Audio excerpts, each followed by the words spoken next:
ನಟಿಯ ಮುಖನೇ ಹೋಗ್ಬಿಟ್ಟಿದೆ ಅಂತ ಹೇಳ್ಬೋದು. ಹೌದು, ನೀವು ನಟಿ ಮುಖ ನೋಡ್ತಿರೋದು ಶಾಕಿಂಗ್ ಆಗಿದೆ ಅನಿಸುತ್ತೆ. ಪುನೀತ್ ರಾಜ್ಕುಮಾರ್ ಅವ್ರ ಜೊತೆ ನೀವು ರಣ ವಿಕ್ರಮ ಸಿನಿಮಾದಲ್ಲಿ ಇವ್ರನ್ನ ನೋಡಿರ್ತೀರ.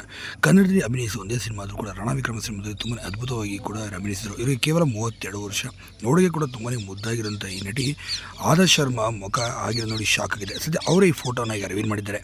ಆದರೆ ಈ ಫೋಟೋ ದಿ ಕೇರಳ ಸ್ಟೋರಿ ಅಂತ ಮಲಯಾಳಮಲ್ಲಿ ಆ ಸಿನಿಮಾ ಬಂದಿತ್ತು. ಆ ಸಿನಿಮಾ ನೀವು ನೋಡಿರ್ತೀರಿ ಅನ್ಕೊತೀನಿ. ಆ ಸಂದರ್ಭದಲ್ಲಿ -30 ಡಿಗ್ರಿ -10 ಡಿಗ್ರಿಲಿ ಈ ಸಿನಿಮಾವನ್ನು ಶೂಟಿಂಗ್ ಮಾಡಿದ್ರಂತೆ. ಅದು ಬರೋಬ್ಬರಿ 20 ದಿನಗಳ ಕಾಲ ಅಧಿಕ ಮಾಡಿದ್ದಾರಂತೆ. ಆ ಸಂದರ್ಭದಲ್ಲಿ ತೆಗೆದಂಥ ಫೋಟೋ ಅಂತ ಇದು.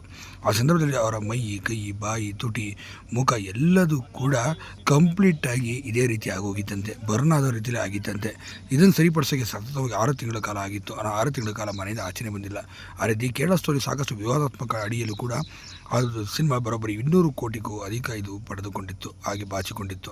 ಆದರೆ ಆದರ್ಶ್ ಶರ್ಮಾರ್ಗೂ ಕೂಡ ಒಳ್ಳೆ ಸಂಭಾವನೆ ಸಿಕ್ಕಿತ್ತು. ನೀವು ಕನ್ನಡದಲ್ಲಿ ರಣ ವಿಕ್ರಮ ಸಿನಿಮಾದಲ್ಲಿ ಪುನೀತ್ ರಾಜ್ಕುಮಾರ್ ಜೊತೆ ನಾಯಕಿಯಾಗಿ ಅಭಿನಯಿಸಿರೋದು ನೀವು ನೋಡಿರ್ತೀರ. ಆಗ ನೀವೇನಂತೀರ ಇದ್ರ ಬಗ್ಗೆ?